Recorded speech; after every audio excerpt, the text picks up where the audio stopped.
And then guys, no, once again, so we are now on our part 11 or session number 11 no ating free technical analysis course, no. So for this time, we are now going to talk about order blocks. And order blocks talaga and supply and demand actually, they are kind of one. So let us search kung ano bang itsura ng isang tinatawag na order block. Tingnan natin ah.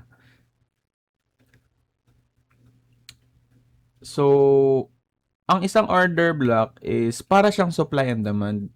Pero we are just trying to focus on a single candle just like this one. Tingnan nyo to. Sobrang liit. Merong isang kandila dito, to be specific, itong red candle na nag-act as a demand. But the question is, how do we identify those order block? So, actually, the concept is simple. If meron tayong isang uptrend, hanapin nyo yung kandila. So, di ba, uptrend to. So, anong color ng candle sa inyo yan? So, it would be probably green, no? Sure ako with that. That would be green, no? So, what is the last candle? So, that's the beginner's method, ha? So, before a impulse, so naturo ko na po kung ano yung impulse, ha? Sa session number 2 natin to. I mean, number 1 actually, do sa movement ng candle. Before an impulse, no? Find that candle. Find the opposite colored candle. And usually, yun yung order block. So, for example, in this case, no? Ito kasi dito na nagiging mahirap yung analysis natin kasi dito na papasok yung subjectivity. Which means that for others, yung nakita ko is talagang actual order block. For others, hindi. So, hanap tayo ng tinatawag natin na order block. So, balik tayo by 2023. Ito. Nakakita ako isa. What? Ito na lang. Tingnan nyo to. Di ba meron ditong malaking kandila? Kita nyo itong malaki na to, na bumagsak. Kita nyo ba yung Kita nyo ba yung ito, yung kandila na before siya bumagsak, itong white candle.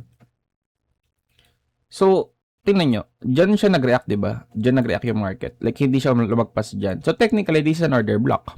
But, if you guys are going to rewind back, actually, this is an area of what? This is an area of supply. When we try to find order blocks, hanggat maaari, no, isang pirasong kandila. So, that's the difference between order blocks and supply and demand. Ang supply and demand, tinatawag natin siya na zones, di ba? Sabihin, multiple candles. But, if you want to be specific, you find order blocks. That is just a single candle.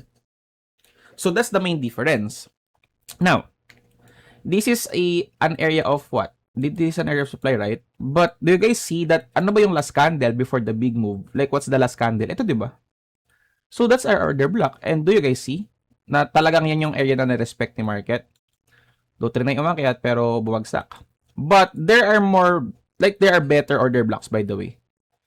For example, in this one, dodrawingan ko to ng path. Okay, so we are in an obvious uptrend, no? Oh, tama. We are in an uptrend. Saan yung pinakailalim na area? Ito, di ba? Before siya umangat. So, technically, dito, meron tayong movement upwards. But the question is, ano kaya yung gagamitin kong order block dito? But first of all, I want to validate muna that this is a consolidation zone. So, technically, valid to nangyari. But, what if we are looking exactly at a single candle? So, etong area na to, that is an area of demand. Valid yan. Nag-bounce eh. Pero, hanapin natin talaga yung pinaka-pinpoint. No? Yung ma-pinpoint dapat natin yung pinaka-exact candle na nag-react sila. So, there are two possible answers. Dahil subjective nga tayo. Pwedeng ito. Itong kita nyo to. Yan. Pwedeng itong kandila na to. Kita? Yeah, this blue candle. Sabi ko nga lagi, it is the candle na opposite color before the big move. May big move tayo, and ito opposite color. But also, we have this. Itong blue candle na to. Ito yung kandila talaga. Di ba? Technically, ito yung kandila talaga before the big move. So, tingnan nyo. If makakapag-select kayo ng either one dyan, ano pipiliin nyo? So, if ako tatanungin nyo, on my perspective actually, eto pipiliin ko kasi siya yung nasa mas malalim. Plus, as you guys could see, etong order block na to, so ayun guys that is an order block. Etong order block po na to, no, hindi talaga lumagpas yung market dyan. Okay? Hindi talaga lumagpas yung market. Ngayon na umangat na siya, di ba? So, saan ang next na order block ko kung sakali? Eto. Di ba may big move? Oh, yan. Tingnan natin if mag-work yan. Kita nyo? Oh, nag-bounce dyan yung price. Though, hindi siya ganun kataas na bounce. But, nag-bounce. Ayun, never mind. Nag-bounce siya tuloy-tuloy. Ngayon, may times na talaga na ganito. Lalagpasan niya talaga yung order block ko. But do you guys see the concept? Now, naalala niyo yung tinuro ko na order blocks, I mean supply and demand zone? Ano ba pinagkaiba na to sa order blocks? Di ba ganyan, for example, ganyan, or ganito. So, basta may consolidation. Tingnan natin kung ano itsura nito sa lower time frame. Itong order block na ko na yan. Let's say sa 5 minutes. Guys, actually, order blocks, no, sa lower time frame, dun na po lalabas yung pagiging consolidation nila. So, sa lower time frame po, yung mga order blocks ay yung supply and demand zones. Gusto niyo ba ng proof? Ayan. Ito yung kanina kong binax na area, diba? So, sa 30 minutes, isang kandila lang yan. Ito yan. Oh, yan. Yan ha, sa 30 minutes. Ito yan. Pero, ipupunta ako sa 1 minute. Tingnan nyo kung ano itsura niyan. Oh. Nagkaroon tayo ng consolidation. And guys, that is how you identify order blocks. So, ganito gagawin natin. Pupunta ako 15 minutes. Actually, ito, meron dito malaking consolidation. No? Sobrang obvious. Tingnan natin ngayon sa higher time frame kung order block siya. Try natin 1 hour. Hindi pa. 4 hour. Though, pangit siya na order block. But technically, ito siya. Isa siya pirasong kandila. So, pangit yung order block, but meron. So, try natin. Ngayon, tingnan nyo to. Bakit kaya ito dito nag-reject? Bakit kaya nag-stop yan dyan? Tingnan nyo, hindi siya tumuloy pataas, nag-reject. Bakit kaya? There is an order block. Itong white. Diba? Sabi ko, the opposite candle before a big move. Ito diba yung last na puting candle bago siya bumagsak? And ayan, anong ginawa ni market? Ni-respect niya tong order block. Tingnan natin sa 1 hour kung ano itsura niyang area na yan. Consolidation. Ayan, consolidation. Ano tawag dyan? Supply. Tinuro ko nung previous session. Tingnan natin 30 minutes. That is an area of consolidation once again. Pero sa 4 hours, isang pirasong kandila lang yan. That is what we call an order block. Okay?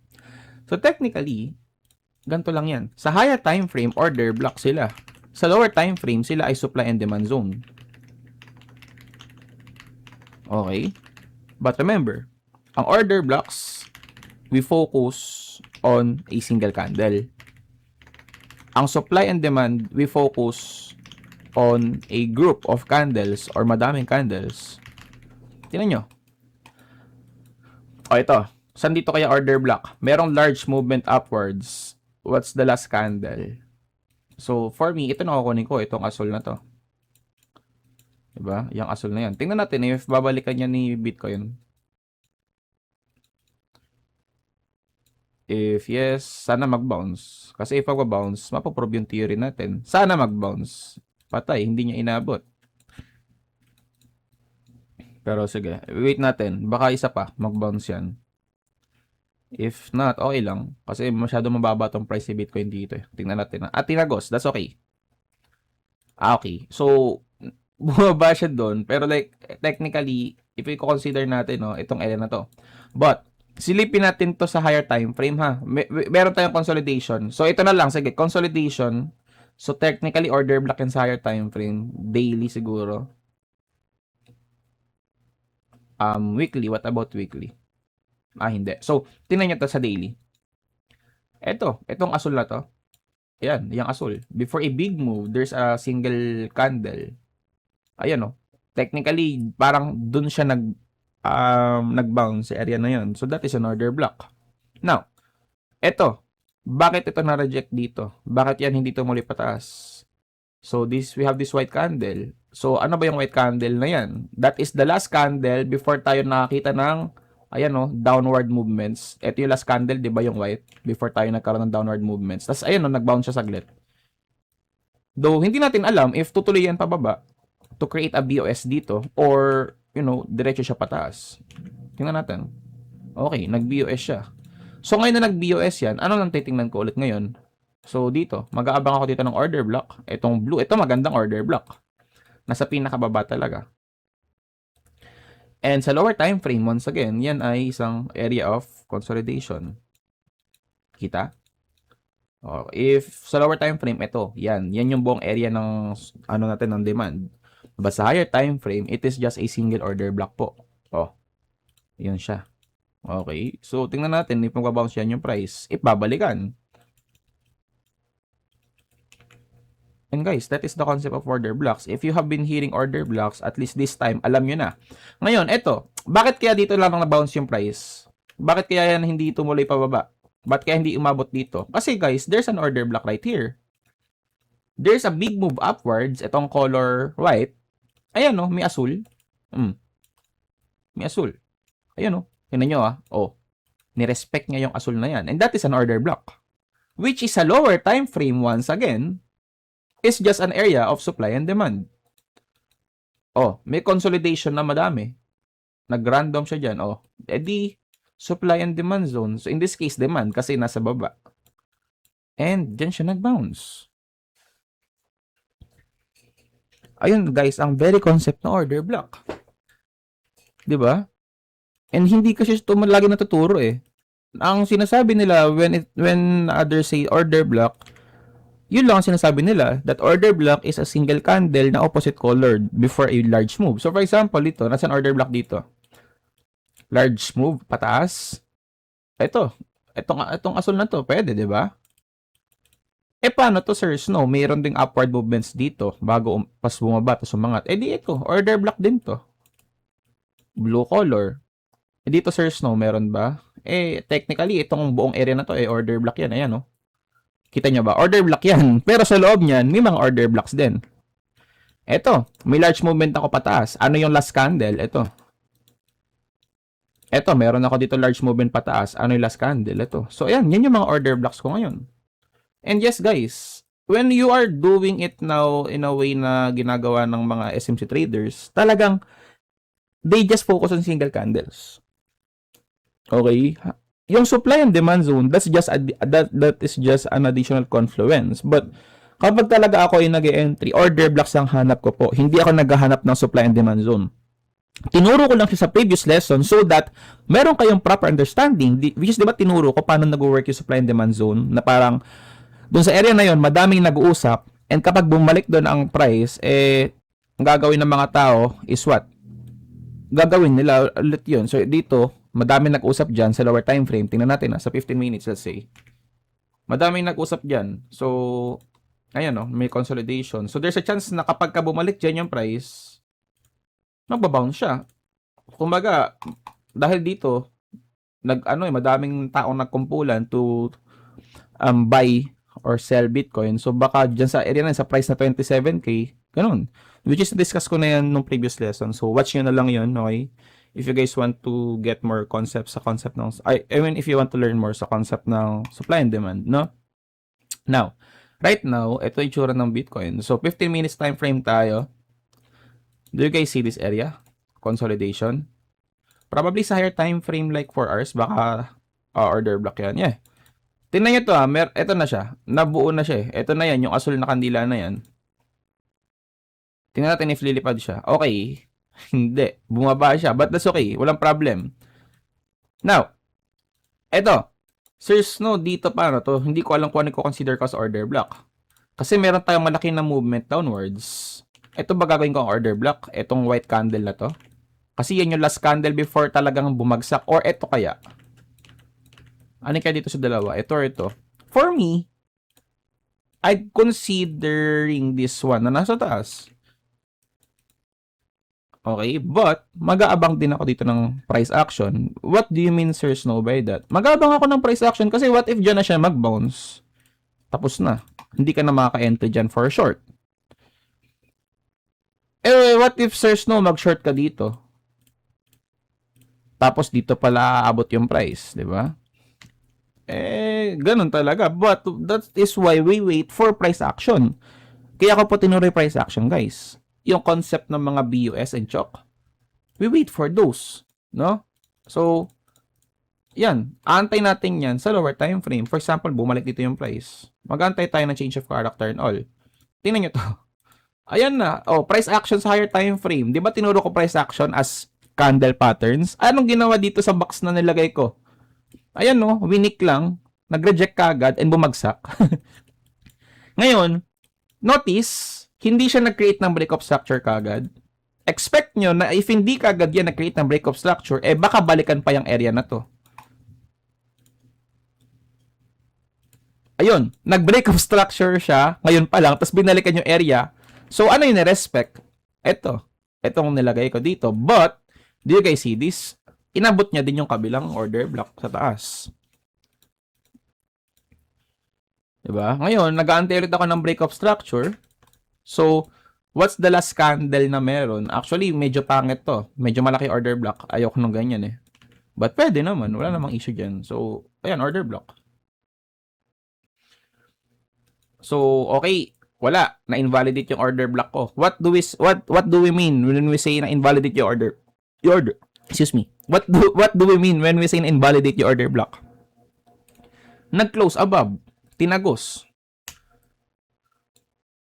So, in this case, Sir Snow, ano na meron dyan?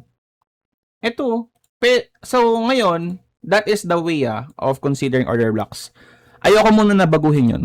Don't worry, I'm going to teach you soon how I identify order blocks in a best way. But for now, ito muna yung parang beginner's mode nyo muna na order blocks. Okay? But before we continue, I want to explain, no? I want to explain that ang order blocks, always, no? Ang isang magandang order block is always nagli-liquidity sweep. Okay, meron tayong katangian ng mga order blocks.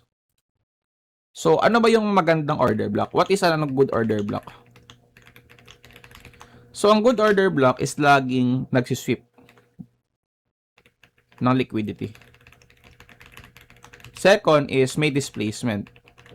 And third is nagbe-break ng structure. Well, sige, tuturo ko na. Ito na yun, guys. This video ko na lang din siya tuturo. High probability order block. Ibig sabihin, when we say high probability order block, kapag ka nakita nyo itong tatlo na to, there's a chance na yung order block na yun, like this one, kita nyo to, pag bounce na market dyan, biglang bumagsak. Malaki yung bagsak niya, malaki yung movement na ginawa niya. Okay?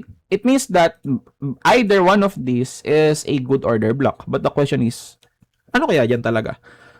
Okay?